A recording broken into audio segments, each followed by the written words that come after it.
এই যে সারা দুনিয়ায়, শুধু আমাদের দেশ না, সারা দুনিয়ায় বিশাল বড় টাকাওয়ালা, সম্পদওয়ালা, ক্ষমতাওয়ালা লোক পিছনে পিছনে হাজার হাজার দৌড়ায় আল্লাহকে পাওয়ার জন্য না। কিসের জন্য? স্যার স্যার স্যার আসেন আসেন আসেন, কিসের জন্য? স্যারের পিছনে গেলে আমার একটু অবস্থাটা ভালো হবে। বলেন, এই ভালোবাসা কার জন্য? আল্লাহর জন্য বাসে? আল্লাহর জন্য বাসে? এই মুসলমান ভাইরা আমার, এই জন্য মুমিনের অবস্থা থাকবে এই দুইটা। প্রকৃত মুমিন ঈমান দাবি করলে তার দিলের ভিতরে এই দুই অবস্থা থাকবে। এক নাম্বার, সোজা আল্লাহকে ভালোবাসবে। দুই, অন্য সকল বস্তুকে আল্লাহর ভালোবাসার জন্য, আল্লাহর সন্তুষ্টির জন্য ভালোবাসবে। অন্য কোনো ভালোবাসা মুমিনের দিলে স্থায়ী হবে না। এই অবস্থা যদি হয়, ওই মানুষটা হবে খাঁটি মানুষ, ওই মানুষটা হবে প্রকৃত মুমিন। ওই মানুষটা দ্বারা সামান্য পিপিলিকাও কষ্ট পাবে না। এই জন্য বুজুর্গানা দিনে অনেক ঘটনা পাবেন, অনেক ঘটনা এরকম পাবেন। এক বুজুর্গ এক গাছের নিচে বসছে, এরপরে আবার আধা ঘন্টা হাঁটছে। আধা ঘন্টা হাঁটার পরে দেখে তার শরীরে একটা পিঁপড়া দেখা যায়। কি ব্যাপার? হাঁটা চলা অবস্থায় তো শরীরে পিঁপড়া উঠে? উঠেনি, উঠে না। তো উনি চিন্তা করলেন, তাহলে এই পিঁপড়াটা নিশ্চয় আমি যে গাছের নিচে বসেছিলাম সেই জায়গা থেকে আমার এই শরীরে পিঁপড়াটা আসছে। ওনার দিলের মধ্যে আসলো, হ্যাঁ, আমার ছেলে মেয়ে যদি দূরে চলে যায় আমার কষ্ট লাগে, এই পিঁপড়ারও তো আত্মীয় স্বজন আছে, তারও তো মা বাবা আছে, আমি যে এত দূর পর্যন্ত চলে আসলাম, এই পিঁপড়ার তো কষ্ট হবে। উনি আবার পিছনে আধা ঘন্টা হেঁটে গিয়ে ওই পিঁপড়াটা আপন জায়গায় ছেড়ে দিয়ে আসলেন। কার জন্য? আল্লাহর জন্য। আরে মিয়া, মানুষ তো দূরের কথা, যদি সত্যিকার অর্থে আল্লাহর ভালোবাসা অর্জন হয়, ওই মানুষটা দ্বারা একটা পিঁপড়িকাও কষ্ট পাবে না। ঠিক যে হবে সমাজ ও রাষ্ট্র, পরিবার, সর্বত্র শান্তি আর প্রশান্তির মাধ্যম। আমরা চাই কি চাই না? এই ভালোবাসা অর্জন করা লাগবে কি লাগবে না? এই ভালোবাসা তখন অর্জন হবে। হ্যাঁ, অনেকগুলো পথ আছে, আজকে বলার মতো সময় নয়। হ্যাঁ, সামনে ইনশাআল্লাহ বিস্তারিত বলবো কিভাবে আল্লাহর এই ভালোবাসা অর্জন হবে। শুধু একটা কথা বলে শেষ করে দেই, কেউ যদি আল্লাহকে ভালোবাসে, আল্লাহ কি পরিমাণ যে তাকে ভালোবাসে, মান আহাব্বাল্লাহ আহাব্বাহুল্লাহ, মুসনাদে আহমদের মধ্যে আসে, কোন ব্যক্তি যদি আল্লাহকে ভালোবাসে, উল্টা আল্লাহ তাকে আরো বেশি ভালোবাসে। ইদা তাআলা আশ-শাওকু ইলা লিকাই, ইদা তাআলা আশ-শাওকু ইলা লিকাই ফাতালা শাওকি আশাদ্দুল লিকা। আল্লাহ বলেন, বান্দার যখন আগ্রহ হয় আমাকে দেখার জন্য, তখন আমার দিলের ভিতরে ওই বান্দার প্রতি আরো ব্যাপক আগ্রহ তৈরি হয়। সুবহানাল্লাহ। হযরতে মারিয়াম আলাইহিস সালামের মায়ের ঘটনা কোরআন শরীফের মধ্যে আসছে। ওনার মা নিয়ত করছিল, হ্যাঁ, রব্বি ইন্নী হাররারতু, আয় আল্লাহ, আমার যে সন্তান হবে এই সন্তানকে আমি ওয়াকফ করে দেব। সন্তান হওয়ার পরে দেখা গেল মেয়ে হয়েছে মারিয়াম, তবুও তিনি ওয়াকফ করে দিলেন। এই মেয়েটা বাইতুল্লাহ ইবাদত বন্দেগী করত। হ্যাঁ, তাফসীরের মধ্যে আসছে, যখন মারিয়াম আলাইহিস সালাম বড় হলেন, বিবাহের বয়স হলো, ওনার মা সহ অন্যরা সবাই বললেন তোমাকে বিবাহ দিয়ে দেব। তখন মারিয়াম বললেন যে আমাকে যেহেতু আল্লাহর জন্য ওয়াকফ করা হয়েছে, আমি আর এই দায়িত্ব নিতে পারবো না বিবাহের, আমি আল্লাহর জন্যই মুক্ত থাকি, শুধু আল্লাহকেই ভালোবাসবো, আল্লাহর জন্যই ইবাদত করব, বিয়ে শাদী কোনো কিছুই আর নাই, করব না। আল্লাহর জন্য কোরবানি করছে না করে নাই? আল্লাহু আকবার। মুসলমান ভাইরা আমার, আল্লাহর জন্য দুনিয়ার এই সামান্য কোরবানি, বিবাহের কোরবানি, সব কিছুকে কোরবানি দেওয়ার পর আল্লাহ এত খুশি হলেন, আল্লাহ পাক এই মারিয়ামকে বিবাহ ছাড়াই আল্লাহ পাক তাকে সন্তান দান করলেন। শুধু কি সন্তান দান করলেন, শ্রেষ্ঠ নবীর মা বানায় দিলেন। চারজন নবী, সবচেয়ে বড় শ্রেষ্ঠ নবী, হ্যাঁ, হযরতে মুহাম্মদ সাল্লাল্লাহু আলাইহি ওয়াসাল্লাম, ঈসা আলাইহিস সালাম, মুসা, এরপরে দাউদ আলাইহিস সালাম, এই চারজনের মধ্যে অন্যতম একজন নবী হযরতে ঈসা, ঈসা ইবনে মারিয়াম। এই ঈসার মা হলো মারিয়াম আলাইহিস সালাম। আল্লাহ পাক কি পরিমাণ প্রতিদান তাকে দিলেন, ঈসার মা তাকে বানাইলেন। শুধু মা বানাইলেন না, কোরআনের মধ্যে মারিয়াম নামে একটা সূরা নাজিল করছেন। কিয়ামত পর্যন্ত প্রতিটা মানুষ এই সূরা তেলাওয়াত করবে, মারিয়াম নামটা পড়বে, তেলাওয়াতের সময় পড়বে, এক এক হরফে 10টা করে নেকি হবে। সুবহানাল্লাহ। শুধু কি তাই, কিয়ামতের দিন এই ভালোবাসার বদৌলতে আল্লাহর মুহাব্বত দেখাইছে মারিয়াম, আর আল্লাহ পাক তার প্রতিদান এমন ভাবে দিবেন, দুনিয়াতে তো দিবেন, আখিরাতে কি অবস্থা হবে?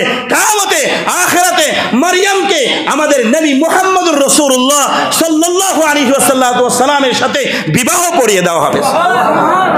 আল্লাহর নবীর স্ত্রী হবে। এই জন্য আল্লাহর মুহাব্বত যদি একবার অর্জন হয়ে যায়, মান কান আল্লাহ, কেউ যদি আল্লাহর জন্য হয়ে যায়, ফাদ-দুনিয়া কুল্লুহু লাহু ফাল কুল্লু লাহু, সব কিছু তার হয়ে যায়।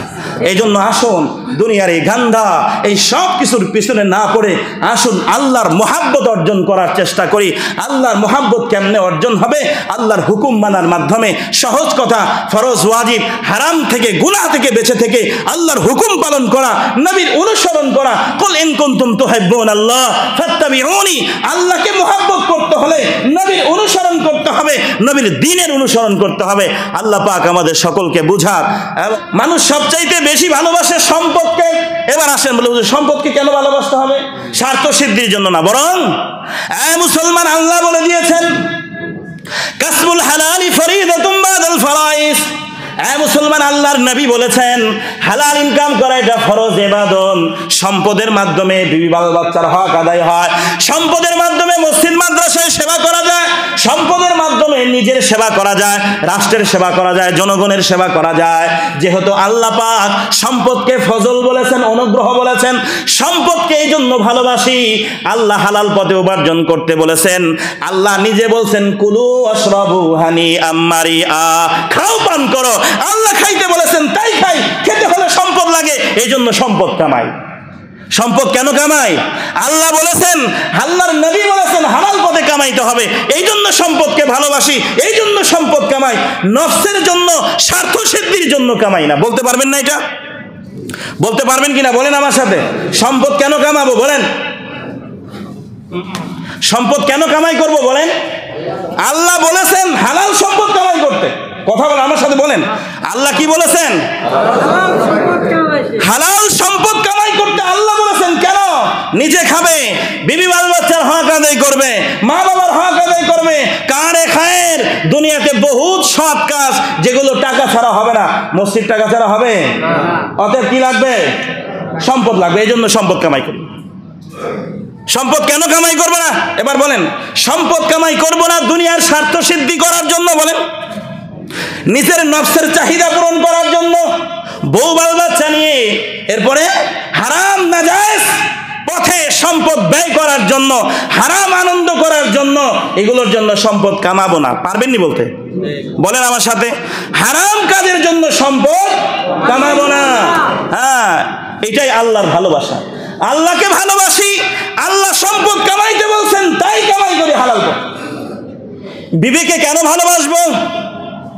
স্বার্থের জন্য নয়, শুধুই মাত্র জাস্ট আনন্দের জন্য নয়। ওয়াশিরুহুন্না বিল মারুফ, আল্লাহ বলে দিয়েছেন আরে বিবিদেরকে ভালোবাসো, তাদের সাথে সুন্দর আচরণ করো, এটা তোমার জন্য আমানত। এটা আল্লাহ পাকের ওয়াজআলনা বাইনাকুম মাওয়াদ্দাতাও ওয়া রাহমা, বিবি সন্তানের প্রতি তোমাদের দিলের মধ্যে আমি মুহাব্বত দিয়েছি আল্লাহর হুকুম পালনের জন্য, আল্লাহকে খুশি করার জন্য বউরে ভালোবাসি। বুঝেন নাই? এরপরে সারা দুনিয়ার মানুষ সব কিছুর ভালোবাসা হবে আল্লাহর জন্য।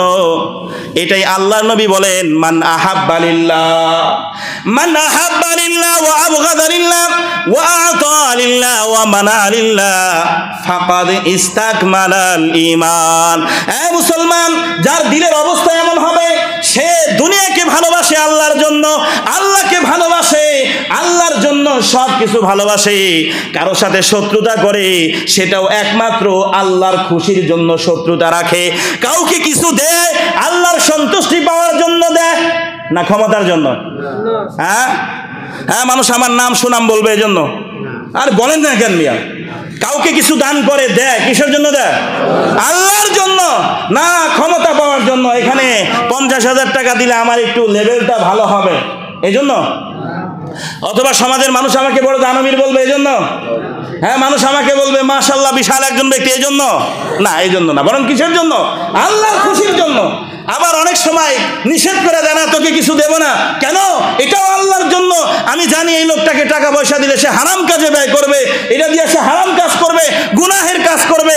পোলাপান আসছে গান বাজনা বাজাবে, এখানে ব্যাম পার্টি আনবে, বাজনা বাজাবে, এরপরে নর্তকী নাচাবে, হ্যাঁ বিভিন্ন হারাম নাজায়েজ অনুষ্ঠান করবে, টাকা দেওয়া যাবে? কেন দেব না? আল্লাহর খুশির জন্য। এই 4টা অবস্থার কথা আল্লাহ নবী বলছেন। মান আহাব্বা লিল্লাহ, ভালোবাসে আল্লাহর জন্য। যেমন আপনারা আলেম ওলামাদেরকে কার জন্য ভালোবাসেন? আপনারা একে অপরকে কেন ভালোবাসেন? আল্লাহর জন্য। ওয়া আবগাদানিল্লাহ, কাফেরকে আমরা সেভাবে ভালোবাসি না, বেঈমান ফাসিক ফুজ্জারকে পছন্দ করি না কেন? আতালিল্লাহ, দেয় আল্লাহর জন্য, মানা আলিল্লাহ, বিরত থাকে, দেয় না, এটাও আল্লাহর জন্য। আল্লাহর নবী বলেন ফাকাদ ইস্তাকমালাল ঈমান, ঈমান পূর্ণ হয়ে গেছে। এই দুই ধরনের ভালোবাসা, অন্তরের ভিতরে আল্লাহর ভালোবাসা, আল্লাহর জন্য সব কিছুর ভালোবাসা, এই ভালোবাসা যদি অর্জন হয় এটা দুনিয়াতেও প্রশংসিত, আখিরাতেও প্রশংসিত। পক্ষান্তরে এইটা বাদ দিয়ে শুধুই মাত্র নফসের জন্য, শুধুই মাত্র দুনিয়া কামানের জন্য, শুধুই মাত্র স্বার্থী সিদ্ধির জন্য মহাব্বত করা, এটা খাসিরাতুদ দুনিয়া ওয়াল আখিরা, দুনিয়া আখিরাতে সর্বত্র ধ্বংস। আল মুহাব্বাতুল মুহলিকা, এটা হলো ওই মুহাব্বত যেটা মানুষকে ধ্বংস করে দেয়, যেটা সে নিজের নফসের পূজার জন্য ভালোবাসে।